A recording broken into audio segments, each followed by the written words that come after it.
But I got enough time. But don't worry about it. Anyways, what's up, y'all? It's Super Stinson. My name is Stefan. So, wansee entertainment, right? I ain't got no snacks. You don't. Not this time. I'm not about to do it. Oh, psych.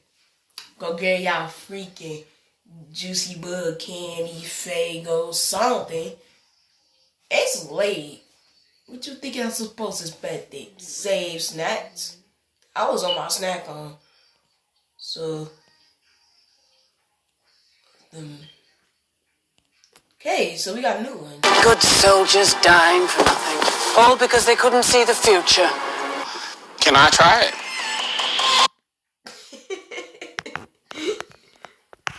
My name is Mark, and this happened when I was 13 years old. It was a normal day in the morning, as usual. I was heading to school with some of my friends. We were just talking about several topics, such as school life or about the girls, you know. Then all of a sudden, I heard someone whispering. "Guys, did you hear that?" I asked, and one of my friends said, "Yeah, what the heck?" When I looked around, I realized that the voices were coming from the bushes, which were kind of far away from where we were standing. I ended up thinking that it might be some students who were trying to play pranks on somebody else.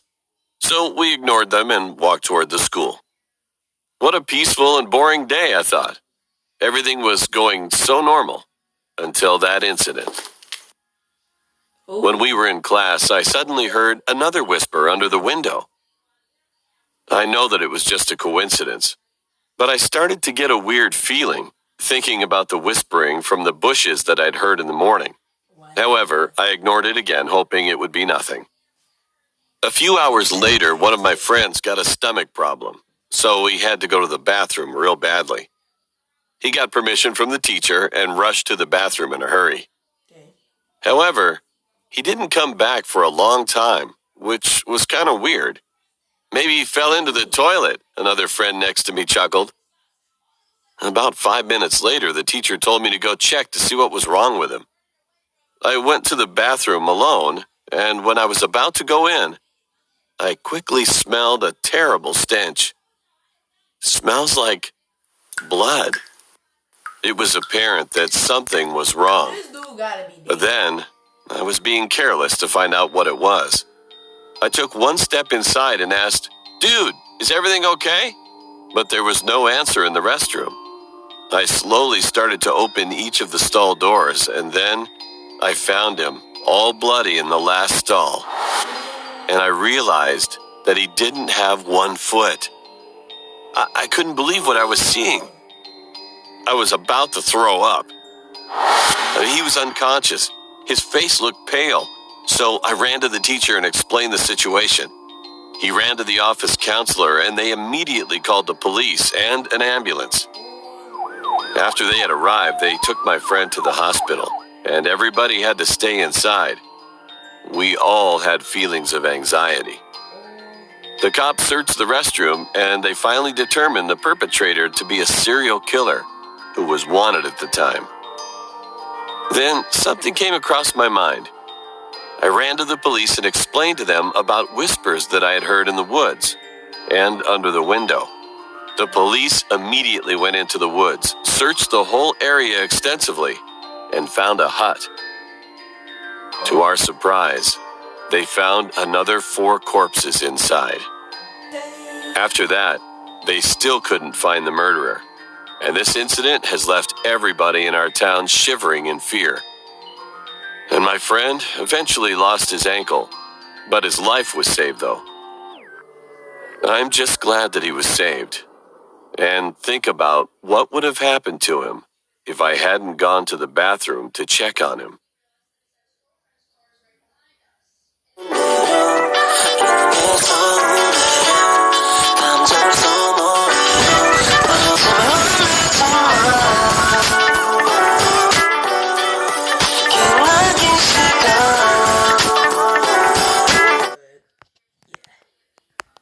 I gotta turn this down a little bit, and I gotta get my ears clean.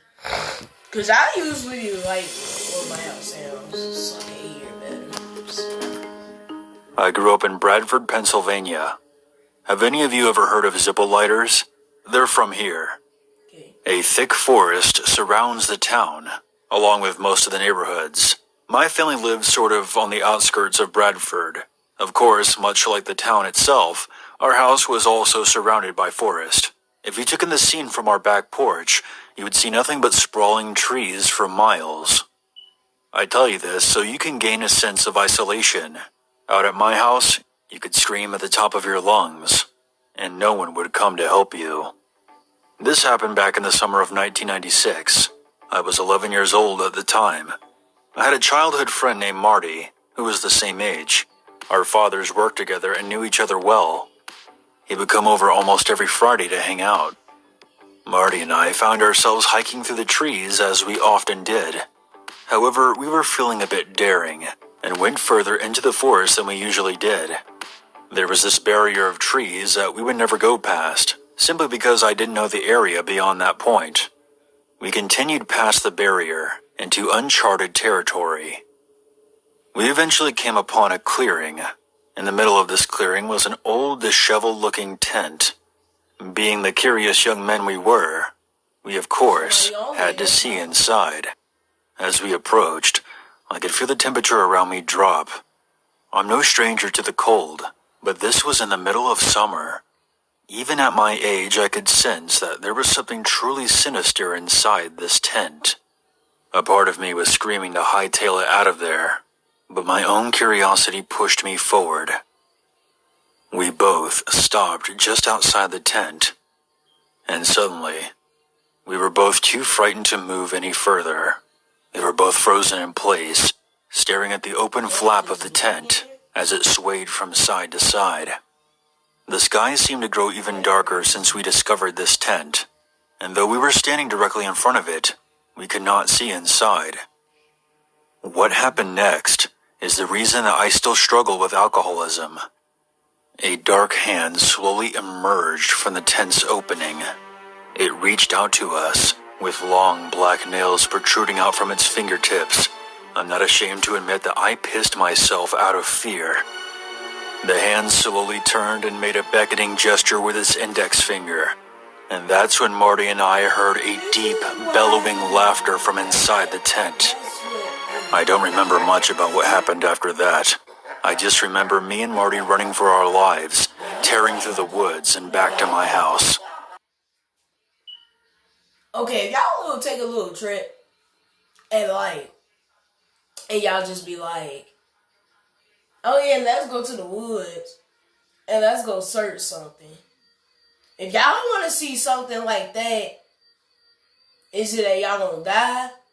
Is y'all gonna be stupid? Or y'all gonna just take off and run? Or don't do it at all? Those are four choices. Four choices that I can tell y'all. Because these stupid people want to go search in the woods, middle of, I can't do it. I do have a vague memory of me briefly looking behind me as I ran to see a tall, dark, and human figure standing just outside the tent. Upon returning, Marty immediately called his mom to come pick him up. My mother asked us what was wrong, and we both explained to her that we saw some kind of creature in the forest. My mother ultimately dismissed our claims, but led us in a prayer while we waited for Marty's mom to arrive. Marty never came back after that, and we sort of drifted apart. Sadly, Marty began hanging out with the wrong crowd and began doing hardcore drugs when he was around 14. He ended up hanging himself in his bedroom when he was 17. As for my... You doing drugs right in the middle of my age, Joe? Who doing drugs at 14 years old? That ain't safe. I suffered from severe night terrors that tormented me for years after that day in the woods. I'm not going to get into what I experienced in my nightmares, but I will say that I became an alcoholic as a result. After moving far away and attending numerous AA meetings, I'm glad to say that I've turned my life around, and I even have a family of my own. I still visit Bradford every now and again to check in on my aging parents. Whenever I'm there, I always set flowers on Marty's grave. I'm still convinced that what we saw that day in the woods contributed to his death. Now that I have some perspective, I think what Marty and I encountered was a demonic presence. It followed us home and proceeded to turn both of our lives upside down. There were rumors of people worshipping Satan out there in those woods around the mid to late 90s. Perhaps they awakened to something, and Marty and I just happened to be at the wrong place at the wrong time.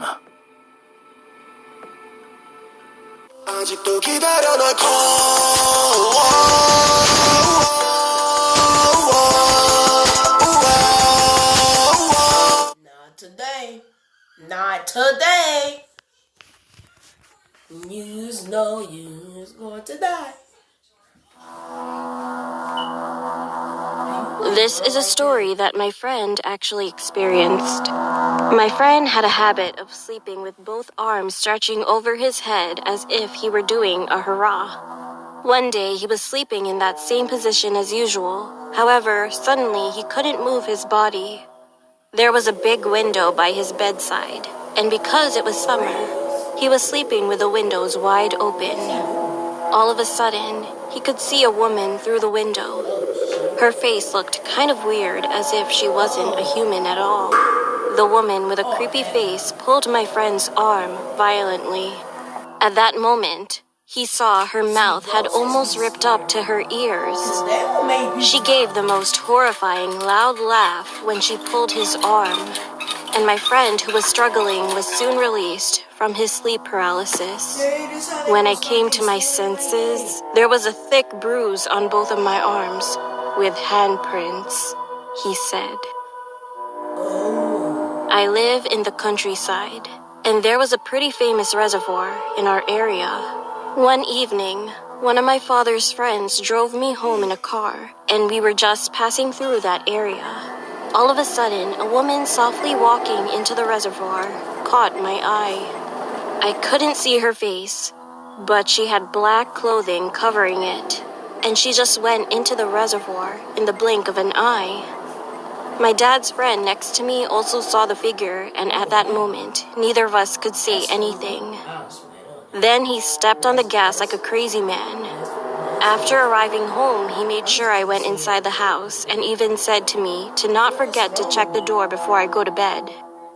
Not long after, the broadcasting authorities came to the reservoir with some famous celebrities to shoot some kind of TV program.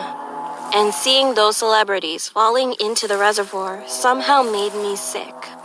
I have no idea if the person I had seen that day was a person or a ghost. But after that, there are always 4 people who die there every year. When I was young, there was an accident where one of my older sister's classmates slipped on ice while playing and died of a concussion. Her friend's name was Billy. A few years later, my mom suddenly brought up the story about Billy to my sister while we were staying at home.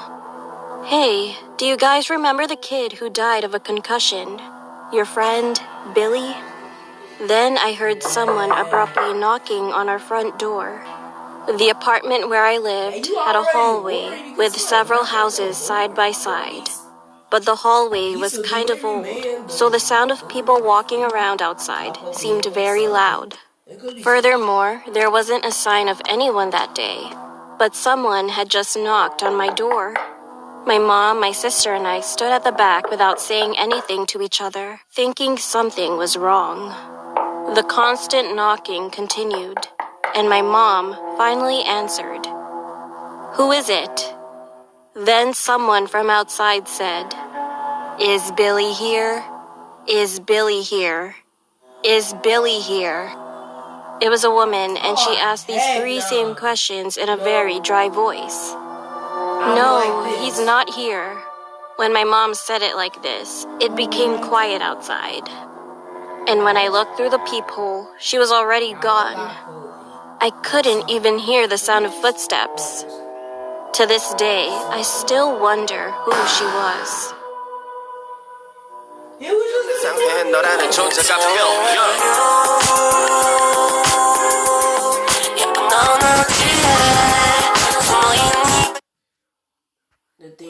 I saw that night.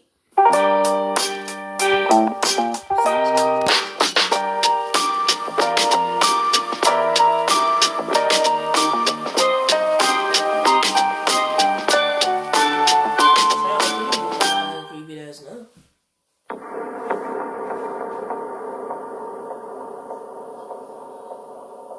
I am an immigrant from Belarus. English is not my first language, so I apologize if I phrase things differently. Here's some backstory. I was only 11 when my family left the country after the collapse of the Soviet Union. My father was involved with the Communist Party and would frequently visit Moscow when I was a boy. I don't know all the details. I don't even know what exactly my father's role was in the USSR, but from what I understand, we were granted asylum in the United States and had to flee Belarus in 1991. But that's not really why I'm writing this story. This is about something I saw in my childhood that has scarred me for life. This took place roughly a year before we left, so I'm guessing the year was 1990. My family, like many others, lived in a massive apartment building in Minsk. There were two other identical apartment buildings adjacent to ours, and directly behind the buildings was a playground area where I would play with my friends Sasha and Victor. Beyond the playground was a section of trees that separated a shopping plaza from the apartment grounds. I remember that my mother was feeling ill and was bedridden, and my father was away on business in Moscow, so I was pretty much on my own that night. I remember that I had gotten bored watching TV in the living room and decided to go outside and see if any of my friends were at the playground. I would say this was around 8 p.m., and it was dark out. By then, most of the children were inside, and I don't even think anyone was allowed on the playground at that time, but I didn't care. There was no one around to tell me to go back inside, and I was pretty excited to have the playground all to myself. It was chilly out that night, but it was not snowing, so I figured that I would play on the slides and swing set until I either got bored or if security came along and told me to go back inside. So there I was, just swinging in the dark, when I heard something near the fence that separated the trees from the playground.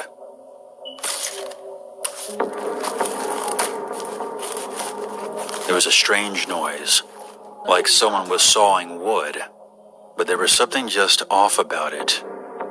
I ignored the sound, but it became louder as time passed, I don't see nothing. to the point where I became curious as to what was causing this strange noise. There were no lights at the playground itself, but there were lights mounted to the back of the apartment buildings that illuminated things just enough to where you could see your surroundings. But the trees beyond the fence were pitch black. I got off the swing set and approached the edge of the playground. The sound continued getting louder, even as I got up right to the fence. It wasn't until I let out a curious, "Hello?" that the noise ceased. I stood there staring into the dark trees, waiting for a response, but all remained silent. After about another minute passed, I innocently asked, "Why are you chopping down trees in the dark?" I then heard a shuffling from within the trees, and soon I saw a dark figure come into view, but did not step out from the tree line. What happened next is something that still makes me want to vomit out my insides. The dark figure then threw something. The object flew over the fence and hit me directly in the chest. I was knocked backwards, more out of surprise than the actual force of the impact. "Hey, why'd you do that?" I shouted. But before I could get another word out, I caught a glimpse of what had been thrown at me. A severed human arm was lying on the ground in front of me. I screamed at the top of my lungs and ran back towards the apartments, bawling my eyes out. I stormed into our apartment and sat on the living room couch to collect myself. I did think about waking my sick mother and telling her about what happened, but decided against it. To give you some perspective, my mother grew up in Siberia, and she could be quite ruthless at times. Not only would she not be too happy about being woken up, but she most likely wouldn't believe my story. And I probably wouldn't be able to sit down for a week if she found out I left the apartment alone after dark. this is what they do back in the day. They will make their child put their hand in a wall and just whack them with stuff. Like, why? Y'all take it too far. Oh, because a child went outside? Yeah, like, he got a child. So I kept this incident to myself. As a child, I understood that what happened was scary, but I had no grasp of the implications. I thought there was a monster in the woods who ate people who came out after dark. Now that I'm an adult, there are some things that I've come to realize. For our remaining time in Belarus, I never saw or heard any kind of investigation regarding a missing person or a mutilated body being discovered, which is nothing out of the ordinary living in Soviet society. The monster in the woods, hiding in the trees that night, was most likely a sadistic madman, dismembering a human body with a hacksaw. There is one more thing that I should mention. For the rest of the time that we lived there, I cannot for the life of me recall ever seeing my friend Sasha again after that night. Funny, man. Look goofy.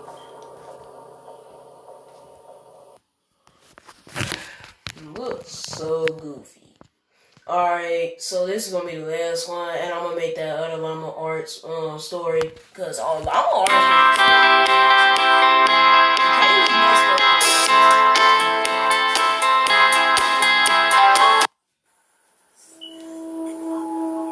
Last year, I had a classmate who didn't like to socialize. Okay.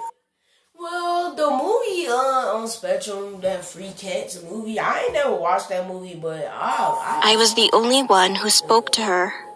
One day, she messaged me an article about cat abuse, knowing that I had a cat. I replied to her, saying, "Wow, that's literally insane." She then started pretending she was close to me and continued to send articles about cat abuse or pictures of dead, such as road-killed cats. Feeling uncomfortable, I slowly began to avoid her. And one day, I suddenly felt like she took a picture of me. While she left her seat, I decided to secretly check her cell phone. Surprisingly, the phone was not locked, so I could easily enter her photo gallery. And then, what I saw was horribly shocking. There were over 80 photos of me that I didn't even know she took. I got goosebumps when I saw the folder's name. It had my name.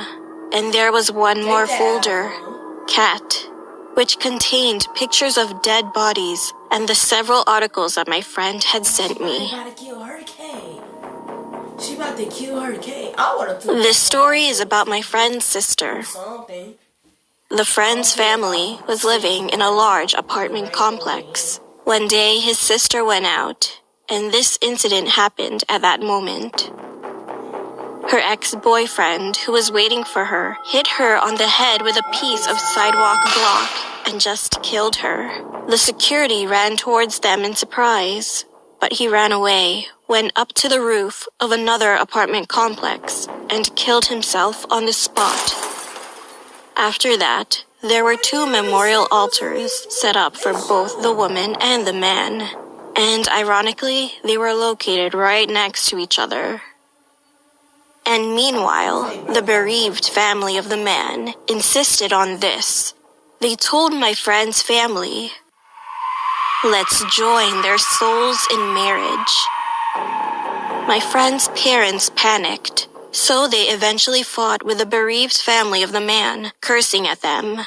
He told me later that everyone in the memorial altar went crazy that day. One of my teachers told us about a dream she had. She had a dream about 3 or 4 years after her grandfather passed away.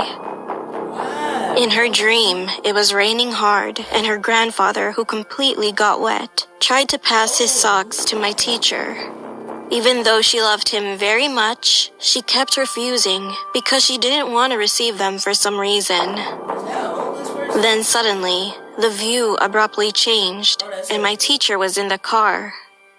She was driving through a very big tunnel, At some point, she started dozing off, pressed on the brake, and then woke up. She thought it was just a strange dream at first. Another day, she was driving in a car with her husband. She usually doesn't sleep when she's in the car, but she started dozing off in the front passenger seat on that day. When she woke up, she found that the place they were passing through was the same big tunnel she saw in her dream, and her husband was falling asleep next to her as well.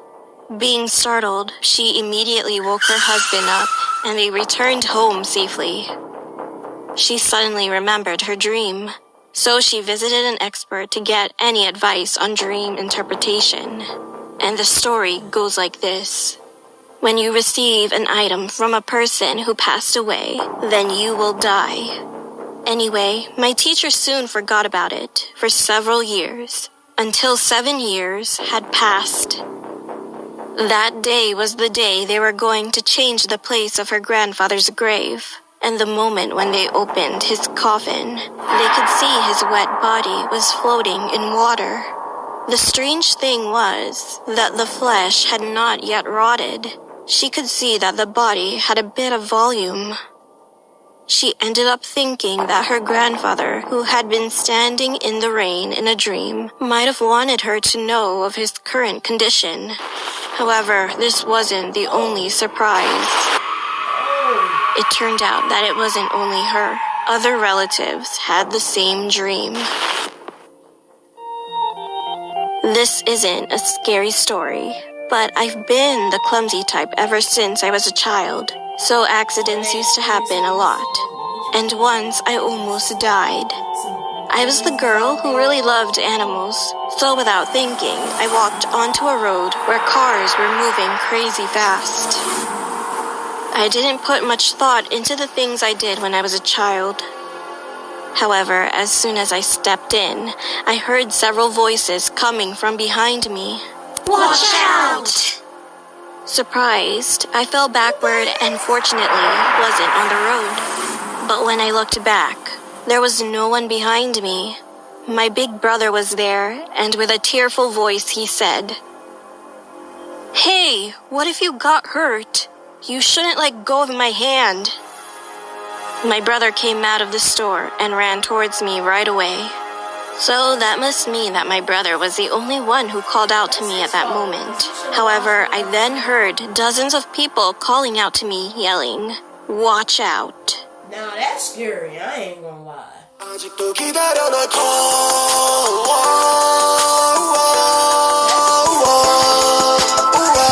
Saw nobody just disappear and call somebody's name. And then just say, watch out. I would be like, who said that? I would be thinking that somebody on the window or out of the car or something, like, watch out. I would be like, well, anyways, thank y'all for watching this. I'm sucked at YouTube. I'm pretty sucked. You don't want to know why?